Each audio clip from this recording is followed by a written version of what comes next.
Hanjin Park stepped out of the air taxi, straightening his simple gray jacket as the vehicle silently lifted away. After 3 years in space, Earth's gravity felt strange. The Celestial Crown Hotel towered before him, its sleek design reflecting the afternoon sun. This was his flagship property, the jewel of his hospitality empire, yet today he approached not as its owner but as an ordinary guest. His time negotiating with the alien representatives at Proxima Centauri had changed him. The diplomatic mission had been successful, securing human expansion rights, but reports about his hotel operations had grown increasingly polished during his absence. Too polished.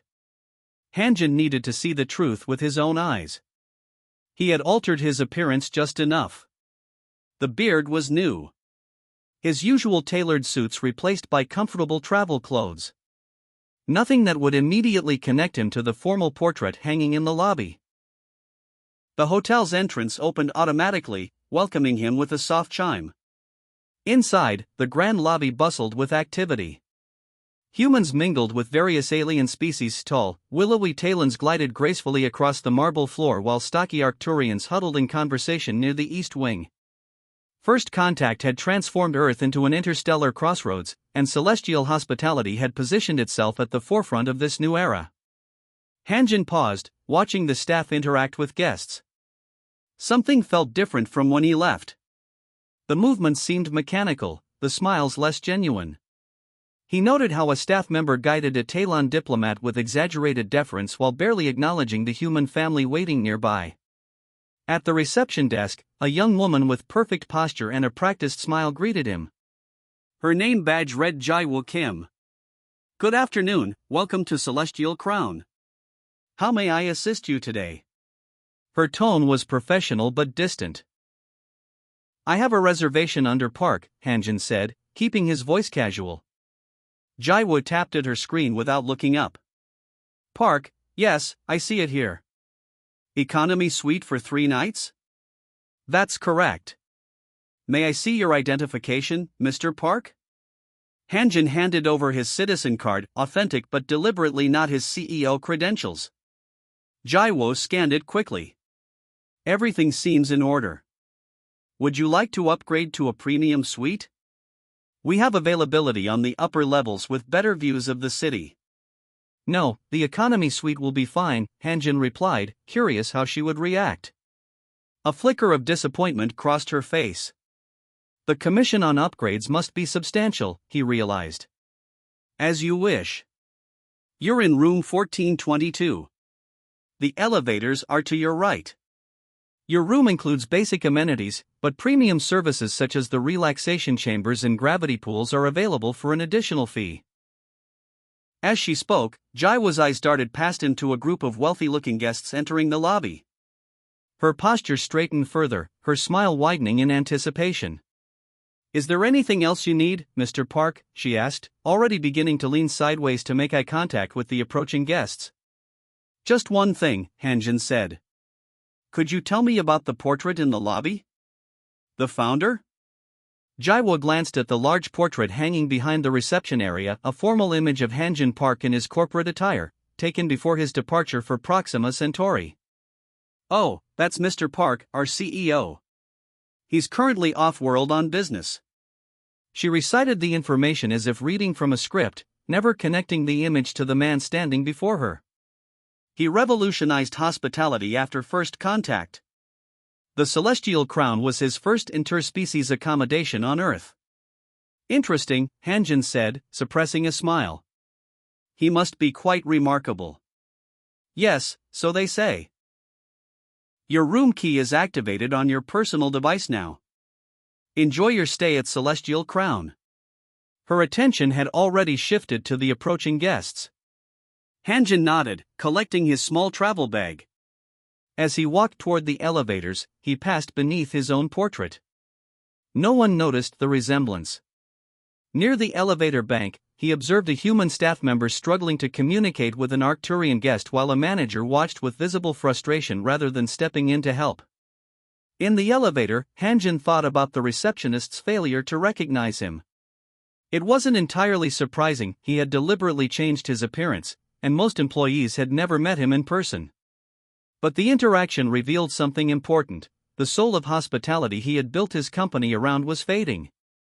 As the elevator ascended, Hanjin made mental notes.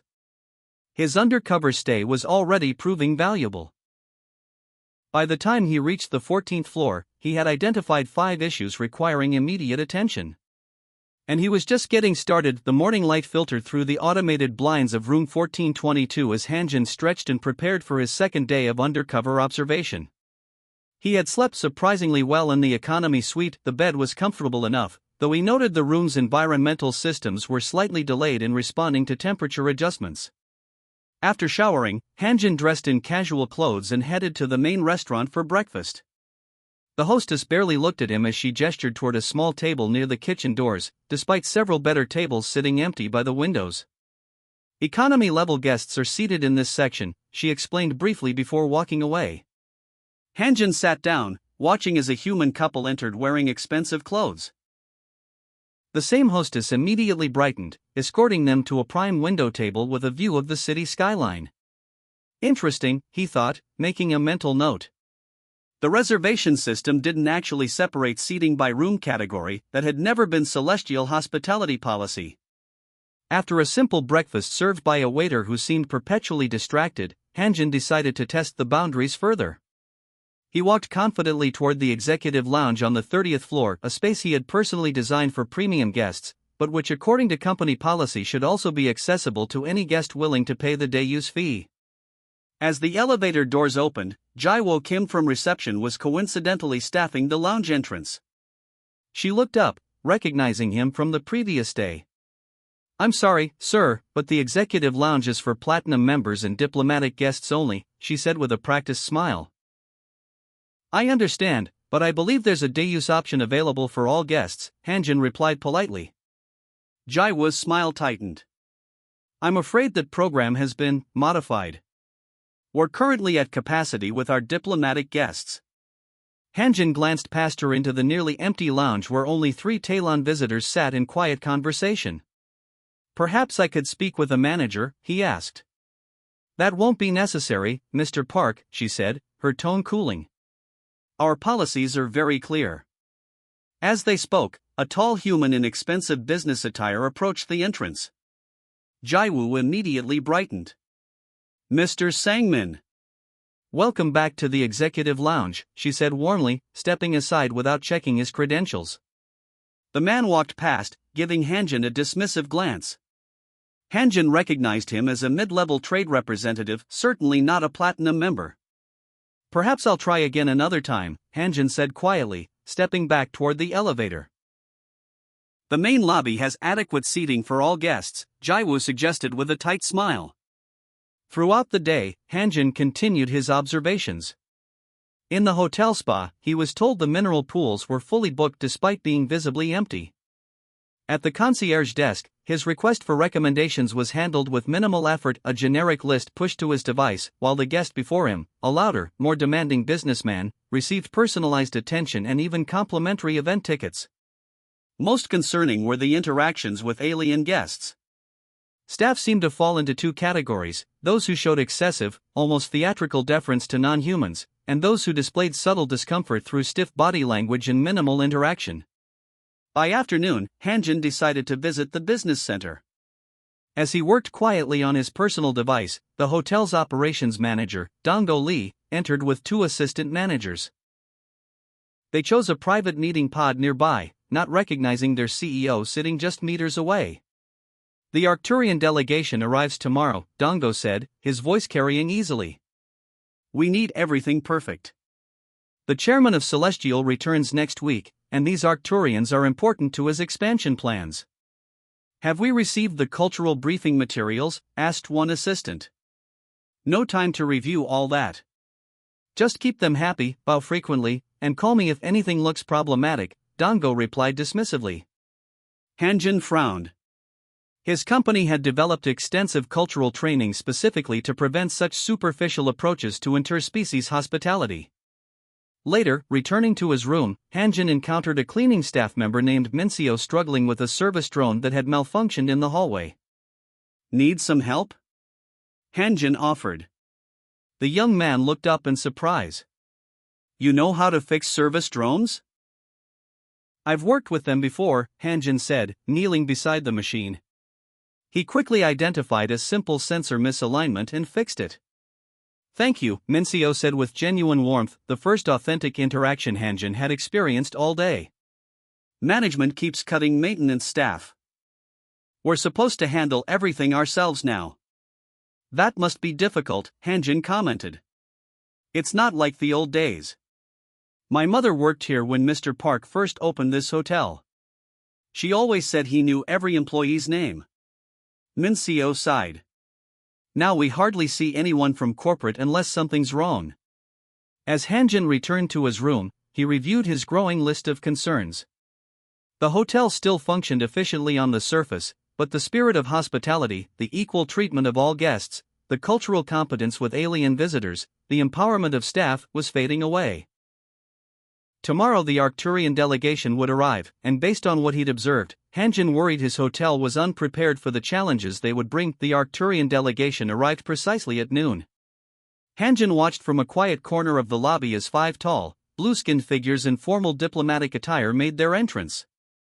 Their captain, Ambassador Radon, moved with deliberate steps, the ceremonial medals on his chest catching the light. Behind the Arcturians came their security detail, stockier blue figures with alert eyes scanning the room. Dongo Lee rushed forward with an exaggerated bow. Most honored guests. Welcome to Celestial Crown. We are humbled by your presence. Hanjin winced at the loud greeting. From his diplomatic experience, he knew Arcturians preferred quiet, measured interactions, especially after space travel, which affected their sensitive hearing. Ambassador Radon's face remained neutral, but the slight narrowing of his eyes signaled discomfort. We require rest before any formal welcome, he stated firmly. Of course, of course. Dongo continued at the same volume. We have prepared our finest suites with all possible luxuries. The hotel manager led the delegation toward the private elevators, continuing his loud descriptions of the accommodations. Staff members hurried alongside, trying to take luggage from the security detail, another cultural misstep, as Arcturians never permitted others to handle their personal items. Hanjin followed discreetly, boarding a public elevator to reach the diplomatic floor. When he emerged, he could already hear raised voices from down the corridor. These arrangements are unacceptable, Ambassador Radon was saying. Our advance team specifically detailed our requirements. Dongo was apologizing profusely while staff scrambled around the suite. Hanjin blended in with the gathering crowd of curious hotel workers. The lighting is painful to our eyes, explained the ambassador. And these rooms must be adjacent, not separated across the hallway. We can certainly adjust the lighting, Dongo promised. As for the room arrangement, I'm afraid the hotel is quite full. Your advance information stated otherwise, countered Radon. This appears to be simple disregard for diplomatic protocol. Hanjin recognized the growing tension in the Arcturians' speech pattern. Their species was known for extraordinary patience, but also for abrupt decisions once that patience expired. Throughout the afternoon, the situation deteriorated. The restaurant prepared a welcome meal using ingredients containing copper compounds, harmless to humans but uncomfortable for Arcturians. The environmental systems in their suites repeatedly reset to human-preferred settings. Staff kept knocking on their doors during what should have been their designated rest period. By evening, Hanjin overheard Dongo in a panicked call near the service area. I understand the Arcturians are important, sir, but they're impossible to please, he was saying to someone Hanjin assumed was his direct supervisor. No, we followed the basic protocol. Well, yes, there was a detailed cultural briefing packet, but we've been short-staffed and... As darkness fell, a more serious problem emerged. The Arcturians began their evening meditation cycle, a crucial biological need for their species, only to be repeatedly interrupted by maintenance drones that had been incorrectly programmed to service their rooms during that period. Hanjin watched from the monitoring station in the business center as Ambassador Radon finally emerged from his suite, his blue skin now tinged with gray, a sign of severe stress. Contact your chief executive immediately, the ambassador demanded, confronting Dongo in the diplomatic lounge. This continued disrespect cannot be an accident. Mr. Park is still off-world, Dongo explained nervously. But I assure you, this is simply a series of unfortunate misunderstandings. Perhaps it is something more concerning, Radon replied. There are factions on your planet who oppose the Proxima Centauri agreements. Perhaps Celestial Hospitality shares their views? The accusation sent a ripple of panic through the staff. The Proxima agreements had taken years to negotiate, with Hanjin personally involved in securing terms favorable to both species. That's absolutely not true. Dongo protested. Then explain why every requirement we provided has been ignored, Radon demanded. Explain why we cannot complete our necessary meditation cycle. Explain why your staff seems utterly unprepared for our visit when we have stayed at other celestial properties without incident. The other Arcturians had gathered now, their security detail moving into protective positions. Staff members whispered nervously among themselves. A human diplomat who had been dining nearby approached, concern evident on his face. Is there a problem with the Arcturian delegation? He asked Dongo quietly. Nothing we can't handle, Dongo insisted, though sweat beaded on his forehead. Ambassador Radon turned to the human diplomat. We are considering terminating our stay and reporting this treatment to the Interspecies Council. If this represents Earth's commitment to the new agreements, perhaps they should be reconsidered. The human diplomat paled. Surely that's not necessary. We depart in 1 hour unless your CEO addresses these concerns personally, Radon announced. As panicked staff scattered to make calls and the human diplomat urgently contacted government officials, Hanjin stood quietly observing. The crisis had reached the point where he could no longer remain anonymous. His hotel's reputation, and potentially much more, hung in the balance. The diplomatic lounge had fallen into chaos. Staff rushed in all directions while Dongo made desperate calls to corporate headquarters. The Arcturians stood in a tight formation, their security detail forming a protective circle as they prepared to leave. The human diplomat was frantically explaining to someone on his communication device that an interstellar incident was unfolding. Hanjin Park moved quietly through the crowd, observing the situation one final time before making his decision. His 3 years negotiating with alien species had taught him that timing was everything. He approached the center of the commotion, where Ambassador Radon was instructing his aides to begin gathering their belongings. The Celestial Crown has clearly forgotten the meaning of its name, the ambassador was saying. We will not stay where we are not respected. Dongo spotted Hanjin approaching and frowned. Sir, please return to your room. This is a diplomatic situation requiring authorized personnel only. Hanjin ignored him, stepping directly into the open space before the Arcturian delegation. He stood straight, adjusted his posture to the formal Arcturian stance, and then performed the precise sequence of movements that constituted a high diplomatic greeting, a ritual few humans had mastered. The room fell silent. Ambassador Radon's eyes widened in surprise. Honored visitors from the Stellar Alliance of Arctur, Hanjin said in perfect Arcturian diplomatic language, his voice pitched to the exact frequency their species found most comfortable. I offer my personal apology for the discomfort you have experienced in this house of hospitality. The Arcturians exchanged glances. The ambassador stepped forward. You speak our formal tongue with unusual skill, Radon observed. Who are you to address us in this manner? Dongo pushed forward. Sir, you need to leave immediately. Security. Hanjin turned to face his hotel manager. That won't be necessary, Dongo. How do you know my name? Dongo demanded. Hanjin straightened his simple jacket and spoke clearly. I am Hanjin Park, Chief Executive of Celestial Hospitality Group and owner of this establishment. The room erupted in hushed whispers. Jaiwo, who had been called to the diplomatic floor during the crisis, gasped audibly. Mincio, the maintenance worker, dropped the toolkit he was holding. Impossible, Dongo said. Mr. Park is off-world until next week. I returned early, Hanjin replied calmly. And spent the past 2 days as a guest in my own hotel, room 1422. Economy level. Recognition dawned on Jaiwa's face as she remembered her interactions with the ordinary guest she had dismissed repeatedly. Turning back to the Arcturian delegation, Hanjin continued in their language. Ambassador Radon, during our negotiations at Proxima Centauri, you taught me that understanding precedes agreement. I have witnessed the failures of my establishment firsthand, and I take full responsibility. The ambassador studied him closely.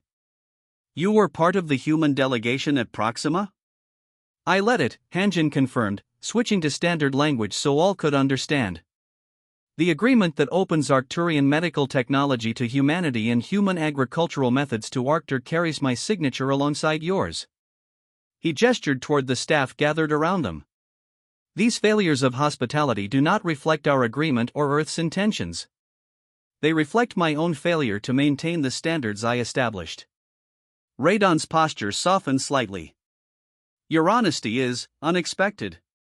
If you will grant us one more opportunity, Hanjin continued, I personally guarantee that your delegation's needs will be met completely. He turned to Mincio. Please bring the cultural protocol package for our Arcturian guests from the main database. Yes, sir. Mincio replied, rushing off. To Dongo, whose face had drained of color, Hanjin said, please arrange for the immediate reconfiguration of the diplomatic suites according to the original specifications. Of course, Mr. Park, Dongo stammered. To Jaiwo, he said gently, please ensure that all staff understand that every guest in this hotel deserves equal respect, regardless of their appearance or room category. Jaiwo nodded, her eyes downcast in embarrassment. Ambassador Radon observed these exchanges with growing interest. Your staff did not recognize their own leader, he noted. A failure that provided valuable insight, Hanjin replied. Sometimes we must become invisible to see clearly. He then detailed, in specific Arcturian terms, exactly how the delegation's needs would be met. He described the proper lighting adjustments, the correct room arrangements, the uninterrupted meditation periods, and the appropriate dietary considerations. As he spoke, the tension in the room gradually dissolved. The Arcturian security detail relaxed their stance. The human diplomat stopped his frantic communications. Staff members watched in amazement as their CEO demonstrated an extraordinary understanding of alien cultural needs. We will stay, Ambassador Radon finally announced. Your knowledge of our ways suggests sincerity. Thank you, Ambassador, Hanjin replied with a proper Arcturian gesture of appreciation.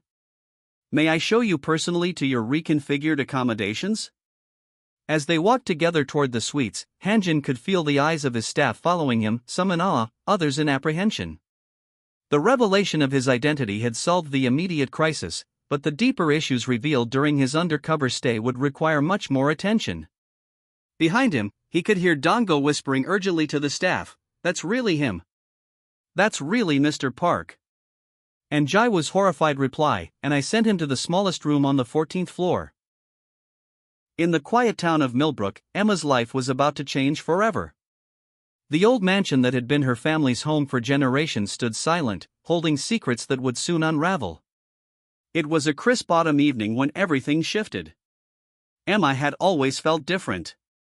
Strange sensations would ripple through her body, unexplained whispers echoed in her mind, and shadows seemed to dance at the edges of her vision. Tonight was different. As the moon hung low and heavy in the sky, a tingling sensation began at the base of her spine. Her hands started to tremble. At first, she thought it was just a chill, but then something extraordinary happened. Her skin began to shimmer, almost like tiny crystals were emerging from beneath her flesh. The transformation was slow, yet unmistakable.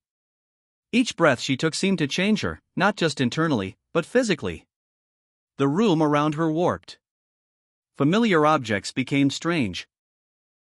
The old family portrait on the wall seemed to pulse with an inner light, the wooden floors creaked with memories that were not her own.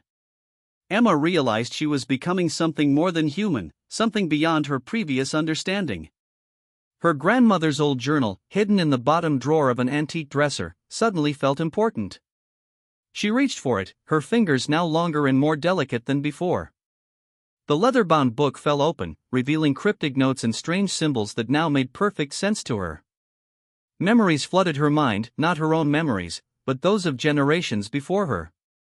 She saw glimpses of women with similar abilities, women who had been guardians, protectors of a hidden world. They had kept their power secret, passing down their knowledge through whispers and carefully guarded secrets. Outside, the wind picked up. Trees bent and swayed, their branches reaching toward the house as if trying to communicate. Emma could hear them now. Not with her ears, but with something deeper, something more primal. The connection between her and the natural world became crystal clear. Her body continued to change. Not painfully, but with a sense of awakening. Each cell seemed to vibrate with new energy, new purpose. She understood now why she had always felt different, why she could sense things others couldn't, why certain places and people made her feel strange. The transformation wasn't just physical. Her mind expanded, filling with knowledge that seemed both ancient and immediate. Centuries of hidden family history unfolded before her inner eye. She saw brave women who had protected their community, who had used gifts that normal people would never understand. Her mother had tried to prepare her, dropping hints over the years. Mysterious conversations that seemed random now made perfect sense.